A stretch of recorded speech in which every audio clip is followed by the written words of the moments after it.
안녕하세요. 편하게 라디오처럼 틀어놓고만 있어도 건강 지식이 저절로 스며들고 몸도 마음도 건강해지는 신기한 채널 레몬백서입니다. 안녕하세요 여러분. 저는 퇴직한 내과 전문의 박영수입니다. 지금 제 나이가 79세인데요. 40년 넘게 병원에서 환자분들을 돌보다가 은퇴한 뒤에도 아직 어르신들 건강 상담을 계속하고 있어요. 제가 오늘 이 영상을 만든 이유가 있어요. 정말 답답해서 견딜 수가 없거든요. 왜냐하면 지금 우리나라에서 85세까지 건강하게 사시는 분이 100명 중에 겨우 30명밖에 안 되거든요. 나머지 70명은 어떻게 될까요? 75세에서 82세 사이에 갑자기 쓰러져서 병원 침대에 누워서 다시는 일어나지 못하는 경우가 너무 많아요. 제가 응급실에서 근무할 때 정말 많이 들었던 말이에요. 어제까지만 해도 멀쩡하셨는데요. 아침에도 식사 잘 하시고 동네 한 바퀴 산책까지 다녀오셨는데 갑자기 이렇게 되셨어요. 그런 말을 들을 때마다 정말 마음이 아팠어요. 왜냐하면 그 대부분이 예방할 수 있는 일들이었거든요. 그런데 놀라운 사실을 하나 말씀드릴게요. 제가 지난 5년 동안 개인적으로 건강 상담을 해드린 어르신 중에서 85세를 넘기신 분이 92%나 돼요. 그 차이를 만든 건 무엇일까요? 특별한 유전자도 비싼 건강식품도 아니었어요. 딱 4가지예요. 아주 간단한 4가지 습관을 바꾸셨을 뿐이에요. 오늘 이 영상을 끝까지 보시면 여러분도 그 4가지가 무엇인지 정확히 알게 되실 거예요. 그리고 그것들을 실천하신 분들이 어떻게 달라졌는지도 생생하게 들려드릴게요. 정말 놀라실 거예요. 이 영상을 보신 후에는 매일 아침 일어날 때마다 몸이 가벼워지는 걸 느끼실 거고 깜빡깜빡하던 기억력도 다시 선명해질 거예요. 하지만 중간에 끄신다면 어떻게 될까요? 지금 느끼고 계시는 그 피로감과 무기력함이 점점 더 심해져서 결국 다른 사람의 도움 없이는 생활하기 어려운 날이 남들보다 훨씬 빨리 올 수도 있어요. 그러니까 끝까지 집중해서 봐주세요. 자, 그럼 지금부터 85세 이전에 무너지는 가장 큰 4가지 원인을 하나씩 말씀드릴게요. 첫 번째는 바로 몸 안에 물이 말라가는 거예요. 만성 탈수라고 하죠. 나는 물 많이 마시는데요 하시는 분들 계실 텐데 사실 많은 분들이 물이 부족한 상태로 지내고 계세요. 특히 우리 어르신들은 혈압약이나 당뇨약, 이뇨제 같은 걸 드시는 경우가 많잖아요. 이런 약들이 몸속 수분을 자꾸 밖으로 내보내거든요. 그런데 물 마시는 건 귀찮아 하시죠. 화장실 가는 게 번거로우니까요. 제가 상담했던 이순자 할머니 얘기를 해드릴게요. 76세이셨는데 늘 피곤하다고 하셨어요. 아침에 일어나면 머리가 무겁고 오후만 되면 어지러워서 소파에만 앉아 계셨어요. 밥맛도 없고 기운도 없고 자꾸 깜빡깜빡하니까 짜증만 나신다고 하더라고요. 검사를 해봐도 특별한 이상은 없었어요. 그런데 딱 하나 몸속 수분이 턱없이 부족했거든요. 알고 보니 혈압약, 당뇨약, 이뇨제까지 3가지를 함께 드시고 계셨어요. 그 약들이 몸에 쌓인 나트륨과 수분을 조용히 천천히 몸 밖으로 밀어내고 있었던 거예요. 거기다가 물도 거의 안 드셨죠. 그래서 제가 말씀드렸어요. 물을 하루에 4컵만 드시고 마그네슘 보충제도 드시라고요. 그랬더니 2주 후에 완전히 달라지셨어요. 피곤함이 많이 줄었고 아침에 일어나는 것도 훨씬 편해졌어요. 무엇보다 짜증이 확 줄었다고 하시더라고요. 물 부족은 그 자체로는 큰 병처럼 느껴지지 않아요. 그런데 오래 지속되면 결국 뇌경색이나 심장마비 같은 갑작스러운 사고로 나타나거든요. 수분이 부족해지면 피가 끈적해지고 심장은 더 세게 뛰어야 하고 혈압은 올라가고 혈관은 점점 딱딱해져요. 지금 내 몸이 물이 부족한지 확인하는 방법을 알려드릴게요. 첫째, 소변 색깔을 보세요. 맑은 연노란색이 정상이에요. 진한 노란색이나 갈색에 가까우면 물이 부족하다는 신호예요. 둘째, 혀를 거울로 보세요. 표면이 하얗게 갈라지거나 마른 느낌이 들면 몸 전체가 건조해졌다는 뜻이에요. 셋째, 손등 피부를 위로 들어 올렸다가 놨을 때 즉시 펴지지 않고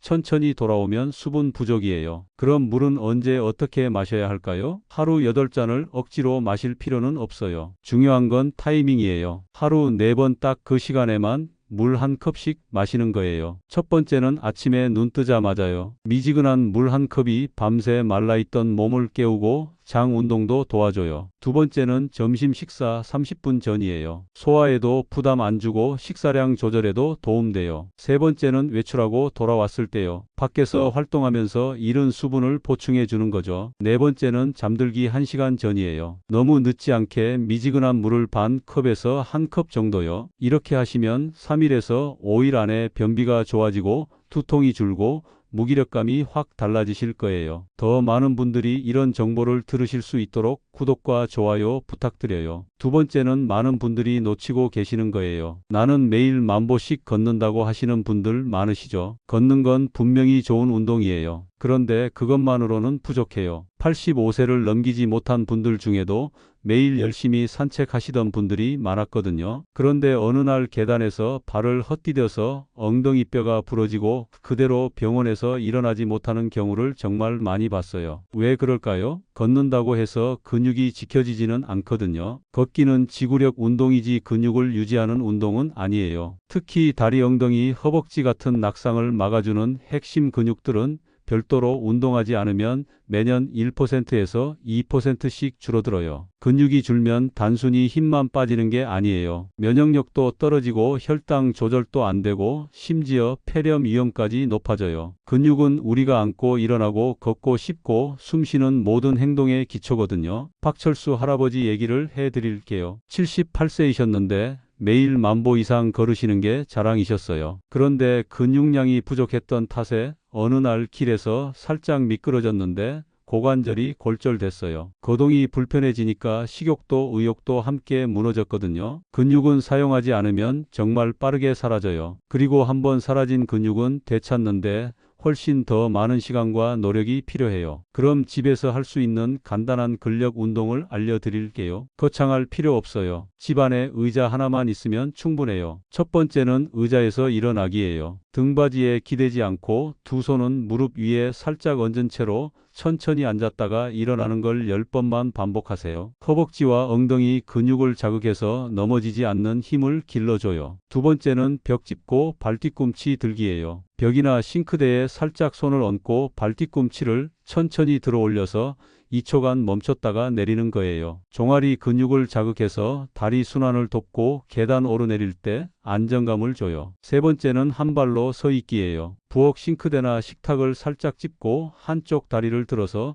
10초간 버텨보세요. 처음엔 휘청거리지만 하루하루 다르게 균형 잡는 힘이 살아나요. 이 세 가지는 누워서 쉬다가도 할 수 있고 TV 보다가도 할 수 있는 정말 간단한 운동이에요. 중요한 건 몇 번을 하느냐보다 매일 하느냐예요. 하루 10분 운동이 병원 시비를 막는다는 말 정말 맞는 얘기예요. 세 번째는 조금 의외일 수도 있어요. 바로 어르신들이 오랫동안 복용하고 계시는 약 때문이에요. 먼저 분명히 말씀드리는데 약을 끊으라는 뜻은 절대 아니에요. 처방받은 약은 반드시 계속 드셔야 해요. 다만 그 약들이 몸에서 무엇을 빼앗아 가는지도 알고 계셔야 한다는 뜻이에요. 이영철 할아버지 얘기를 해드릴게요. 77세이셨는데 늘 착실하게 건강관리를 해오신 분이었어요. 고혈압, 당뇨, 고지혈증까지 세 가지 약을 성실히 드셨죠. 그런데 최근 들어 기억력이 뚝뚝 끊기고 단어가 생각나지 않고 다리 힘도 예전 같지 않다고 하셨어요. 혹시 치매 초기일까 걱정이 되어서 검사를 해봤는데 특이 소견은 없었어요. 그런데 혈액 속 비타민 B12 수치가 눈에 띄게 낮았고 마그네슘과 코큐텐 수치도 기준 이하였어요. 이 할아버지는 그 부족한 영양소들을 질병 때문이 아니라 약물 때문에 잃고 있었던 거예요. 고혈압약 중 일부는 마그네슘과 칼륨을 몸 밖으로 내보내고 당뇨약은 비타민 B를 천천히 고갈시키고 고지혈증약은 세포 에너지를 만드는 코큐텐을 떨어뜨려요. 이 세 가지는 그냥 보조 영양소가 아니에요. 심장을 뛰게 하고 뇌를 맑게 하며 근육을 움직이게 하는 기본 연료거든요. 할아버지께는 그날부터 식단에 기름진 생선과 바나나, 견과류를 조금씩 곁들여 드시도록 권했어요. 그리고 필요한 영양소는 보충제를 통해 보완했죠. 한 달 후 말이 또렷해졌고 기억력도 개선됐어요. 무엇보다 다리에 다시 힘이 돌아왔어요. 박사님, 저는 약을 잘 챙겨 먹고 있으니까 괜찮다고 생각했는데 그 약들이 제 몸속 영양분을 빼앗고 있었네요. 그렇게 말씀하시더라고요. 약은 필요해요. 하지만 동시에 그 약이 내 몸에서 무엇을 빼앗아 가는지도 꼭 점검해야 해요. 아침에 바나나 하나를 곁들이면 심장과 신경에 필요한 칼륨을 채울 수 있고, 점심 반찬에 고등어나 꽁치 같은 기름진 생선을 올리면 오메가3와 코큐텐이 혈관을 부드럽게 해줘요. 간식으로 호두나 아몬드를 조금 드시는 것도 좋아요. 다시 한번 말씀드리는데, 복용 중인 약이 있다면 절대로 임의로 끊으시면 안 돼요. 반드시 담당 의사와 상담하시고 부족한 영양소가 있다면 음식이나 영양제로 보충하시길 바래요. 네 번째 원인은 병이나 약처럼 눈에 보이지는 않아요. 하지만 저는 그 어떤 신체 질환보다 이 문제가 사람을 더 빠르게 무너뜨린다고 생각해요. 바로 말하지 않는 삶 관계의 단절이에요. 흔히들 외로움은 그냥 마음의 문제라고 생각해요. 하지만 의학적으로 보면 외로움은 면역력을 떨어뜨리고 염증 수치를 높이고 심지어 사망률까지 끌어올리는 굉장히 큰 신체적 위험 요소예요. 혼자 있는 시간이 늘어나면 스트레스 호르몬이 계속 분비되고,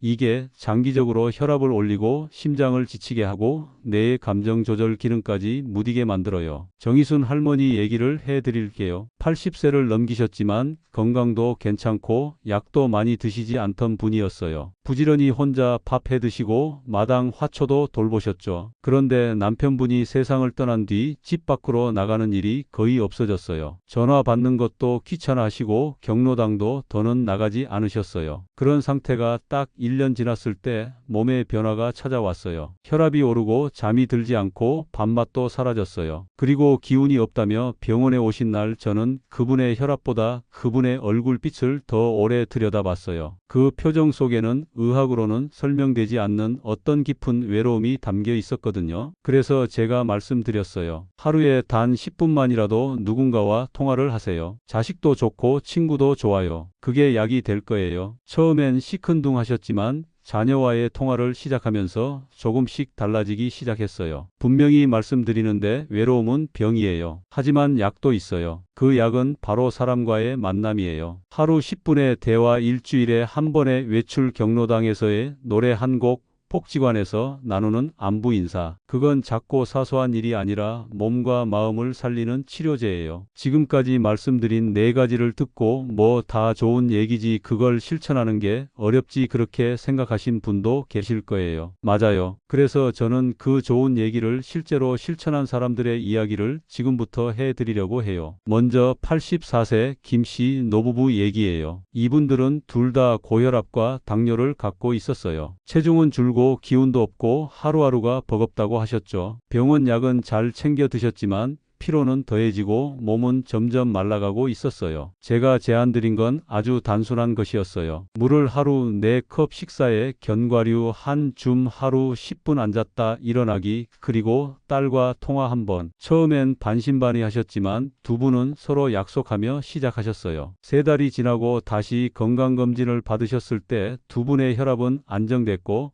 근육량도 약간 늘었고 무엇보다 얼굴빛이 완전히 달라졌어요. 우린 이제 다시 10년은 더 살 것 같아요. 그 말 정말 웃으며 하셨어요. 또 한 분 김영자 할머니 얘기예요. 이분은 혼자 사시면서 우울증 약을 복용하며 방 안에서만 하루를 보내던 분이었어요. 제가 복지관 노래교실을 권했을 때 할머니는 노래도 싫고 사람 많은데 질색이에요. 그렇게 손사래를 치셨죠. 하지만 어느 날 복지관 앞 벤치에 앉아 계시다가 우연히 음악 소리를 따라 문을 열고 들어가셨어요. 그리고 한 달 후 그 복지관 직원이 저를 찾아와 말했어요. 김할머니가요, 요즘 복지관에서 제일 큰 소리로 노래를 부르셔요. 그 뒤로 할머니는 혈압약을 반으로 줄이셨고 밤에 잠도 잘 주무시게 됐어요. 한 곡의 노래가 한 번의 외출이 한 사람의 인생을 다시 일으킨 거예요. 이 4가지를 완벽하게 다 할 필요는 없어요. 딱 하나만 바꿔도 몸은 아주 정직하게 반응해요. 마치 말라있던 화분에 하루 한 컵 물을 준 것처럼요. 지금 70세든 80세든 절대 늦지 않았어요. 몸은 바뀌어요. 그리고 몸이 바뀌면 생각이 달라지고 생각이 달라지면 삶 전체의 기울기가 달라져요. 물 한 컵, 앉았다 일어나기 10번, 견과류 한 줌, 전화 한 통. 이 중 어느 하나든 일주일에 단 3번만 실천해도 몸은 기억해요. 그게 몸속 세포 하나하나에 전해질 때 우리는 더 오래 살 수 있고 더 따뜻하게 살 수 있어요. 꼭 기억해 주세요. 이런 작은 실천들을 할 때 완벽할 필요는 없다는 거예요. 오늘 물을 3컵밖에 못 마셨다고 해서 실패한 게 아니에요. 어제보다 한 컵 더 마신 거니까 성공한 거예요. 마지막으로 이 모든 것들의 궁극적인 목적이 무엇인지 다시 한번 생각해 보세요. 더 오래 살기 위해서도 물론 좋지만 더 중요한 건 사랑하는 사람들과 더 많은 시간을 보내기 위해서예요. 손자, 손녀가 자라나는 것을 지켜보고 자녀들의 든든한 버팀목이 되고 평생 함께한 배우자와 더 많은 추억을 만들고 동네 어르신들과 정답게 지내는 것, 그런 일상의 소중함을 더 오래 누리기 위해서예요. 오늘의 이야기가 여러분의 삶에 작은 변화라도 가져다 줄 수 있다면 그것만으로도 저는 충분히 기쁠 것 같아요. 이 영상이 도움이 되셨다면 구독과 좋아요 눌러주시고 당신이 아끼는 분께도 알려주세요. 여러분 모두 건강하게 행복하게 오래오래 사시길 진심으로 바라요. 다음에 더 알찬 소식 전해드릴게요. 감사합니다.